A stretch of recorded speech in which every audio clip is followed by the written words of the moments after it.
Magandang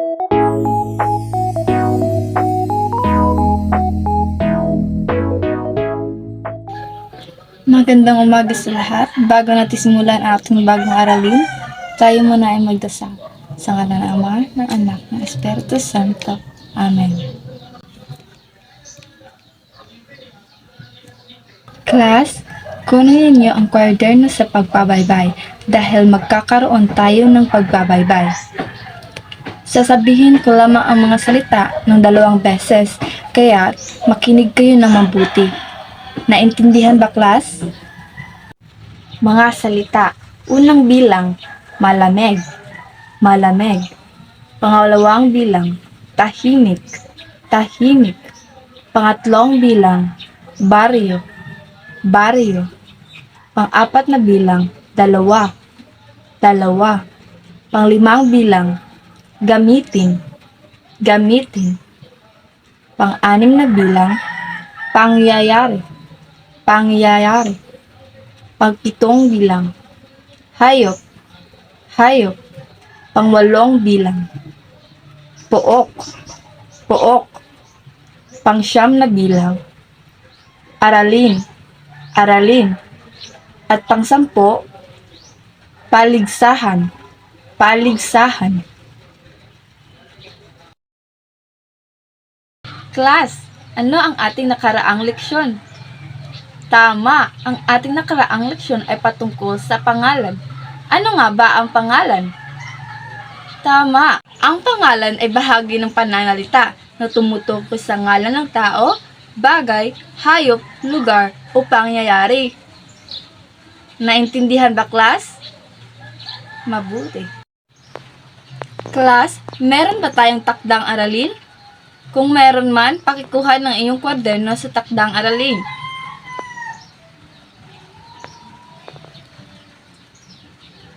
Panuto ng takdang aralin. Tukuyin ang pangalan sa pangungusap. Unang bilang, ang aso ay tumatakbo. Pangalawang bilang, si Clara ay mabait.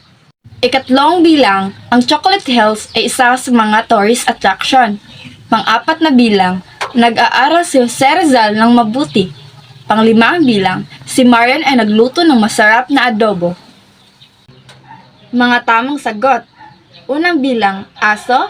Pangalawa, Clara. Pangatlo, Chocolate Hills. Pang-4, Jose Rizal. At pang-5, Marian. Ay magkakaroon tayo ng maikling pasulit. Panuto, tukuyin ang pangalan sa pangungusap. Unang bilang, si Michelle ay natutulog sa kama. Pangalawang bilang, ang kotse ni Ima ay kulay pula. Pangatlong bilang, ang ibon ay lumilipad sa kalangitan. Mga tamang sagot. Una, Michelle. Pangalawa, Ima. Pangatlo, ibon. Class, may pangungusap ako rito. Gusto ko na basahin ninyo ito at obserbahan ng maigi. Class, ano ang inyong naobserbahan sa pangungusap?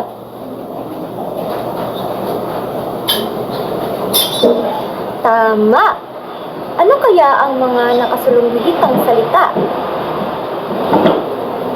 Class, alam niyo ba ang uri ng pang-uri? Kung ganon, ano kaya ang magiging leksyon natin sa araw na ito? Magaling! Ngayon, class, basahin ng sabay-sabay ang ating kasanayan. Kasanayan, natutukoy ang uri ng pang-uri. Batay sa ating kasanayan, sino ang makapagbibigay ng ating suliranin? Okay, Angel? Napakagaling! Ngayon, class, basahin ng sabay-sabay ang ating suliranin. And class, balikan naman natin ang ating naging pangungusap kani-kanina lang. Pakibasa. Matangkad ang tatay nila Kim at Rico. 10 kaming magkakapatid. Sa unang pangungusap, ano ang nakasalungguit? Tama, matangkad. Sino ang ininilarawan sa unang pangungusap? Magaling, ang tatay nila Kim at Rico. Anong salita ang naglalarawan sa tatay nila Kim at Rico? Tama, matangkad. Ang salitang matangkad ay ang naglalarawan sa tatay nila Kim at Rico. Anong uri ng pang-uri ang naglalahad sa katangian ng tao? Magaling, pang-uring panlarawan. Ngayon dumako naman tayo sa pangalawang pangungusap. Anong salita ang sinalangguhitan? Tama, 10.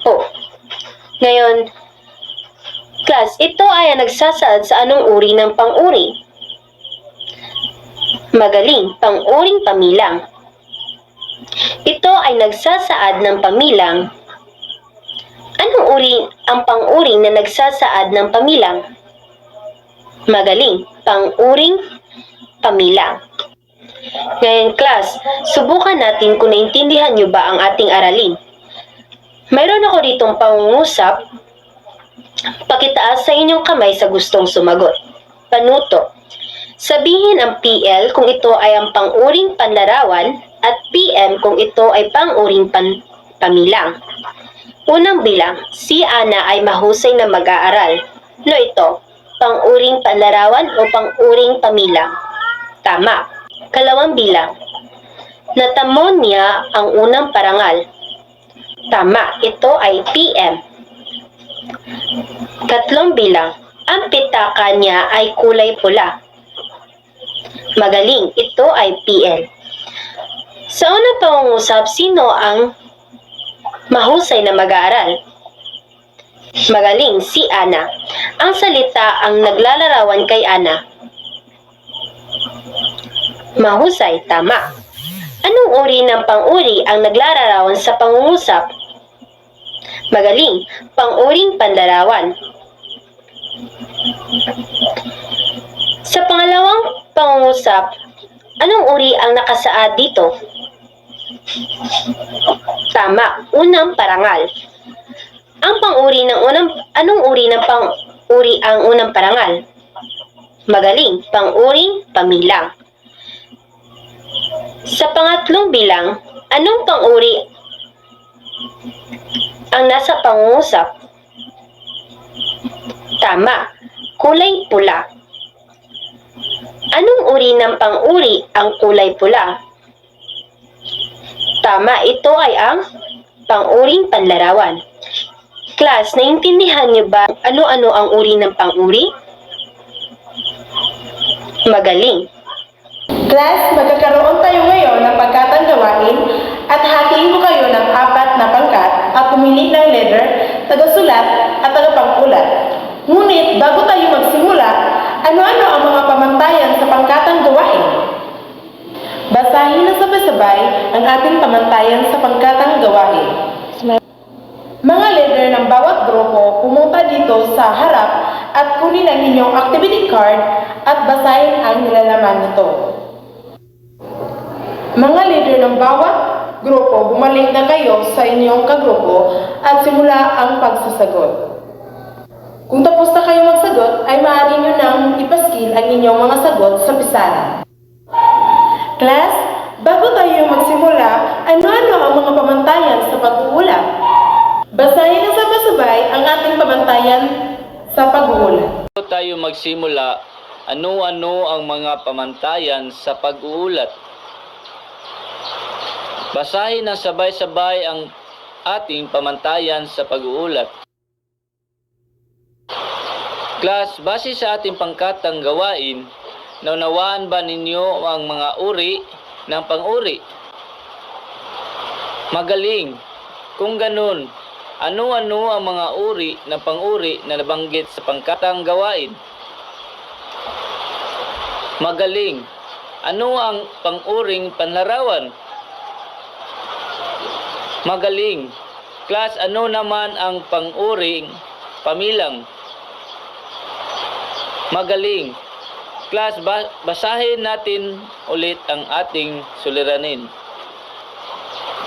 Class, masasagutan na ba natin ang ating suliranin? Magaling. Class, basahin natin ng sabay-sabay ang ating konsepto. Class, kumuha kayo ng isang buong papel at sagutan nyo ito. Panuto. Salungguhitan ang pangungusap sa uri ng pang-uri na ito. Isulat ang LP kung ito ay pang-uring panlarawan at PM naman kung ito ay pang-uring pamilang. Una, ang bata ay mataba. Pangalawa, ang mansanas ay 5. Pangatlo, ang pusa ay mabait. Pang-apat, si Ninya ay may 5 aso. Pang-5, si Mark ay mabuting bata. Sino ang nakakuha ng 5 at 4? 3, pababa. Class, kumuha ulit kayo ng malinis sa papel at sagutan nyo ito.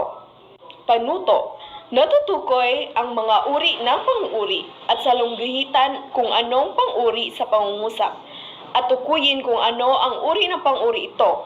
Isulat ang PL kung ito ay pang-uling panlarawan at PM naman kung ito ay uri ng pamilang. Una, si Mark ay mabuting bata. Pangalawa, si Rena ay may 5 aso. Pangatlo, ang pusa ay mabait. Pang-apat, ang mansanas ay 5. At pang-5 naman, ang bata ay mataba. So, ating wawastuhan naman ngayon kung tama ba ang iyong mga sagot. So, una, okay, mabuti at ito ay PL. Pangalawa naman, 5 at ito ay PM o pamilang. Pangatlo, mabait at ito ay PL o panlarawan. Pang-apat naman is 5 at ito ay PM o pamilang. At pang-5 naman ay mataba at ito ay PL o panlarawan. So, sino ang nakakuha ng 5 at 4? Okay, very good. Sino naman ang nakakuha ng 3? Okay, very good pa din. So, class, kunin ang iyong mga kwaderno sa tagdang aralin at kopyahin ito. Panuto, magbigay ng tig-isang pangungusap gamit ang pang-uring panlarawan at uring pamilang.